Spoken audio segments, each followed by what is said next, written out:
it was all right here in my chest, and that's when it bothered me. I can't breathe. I thought she probably had pneumonia, so I'm the one that sent her for a chest x-ray, and there was some question on the chest x-ray whether the finding was actually pneumonia versus something else. And because I did clinically think it was pneumonia, I could have just written it off as that and called it a day. But I ended up deciding to do further imaging, and that further imaging was a CT scan. I checked in on her the next day because I still didn't actually have the imaging results back yet, and I just wanted to see how she was doing. I was just so touched. How are you doing? I said, I'm doing better. I'm just glad that I have antibiotics. And then she said, I'd like you to go ahead and go get an x-ray. And I said, okay. And it was a good thing I did. The infection we actually did treat with the antibiotic, and she felt a lot better. But then the CT scan of the chest is what led to the CT scan of the abdomen, which is ultimately what ended up diagnosing her with the kidney cancer.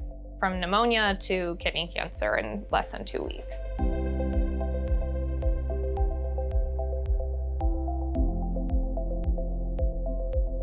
For me, the PA had found out everything, that there was something wrong, and that she had a large renal mass that was concerning for kidney cancer. And so when she came to me, the PA had already done all the hard work.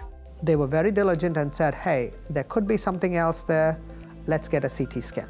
Because what's the point in having a primary care physician if they don't look beyond just what's in front of you? So that's why we very, very strongly urge everybody to have a primary care provider.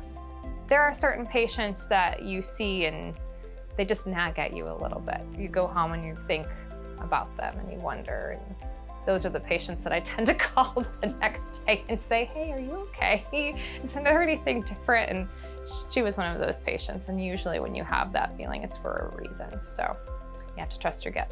Every single step contributed to my well-being, because if one of those steps had not been taken place, maybe the outcome would have been way different, or I still would not know anything, to be honest.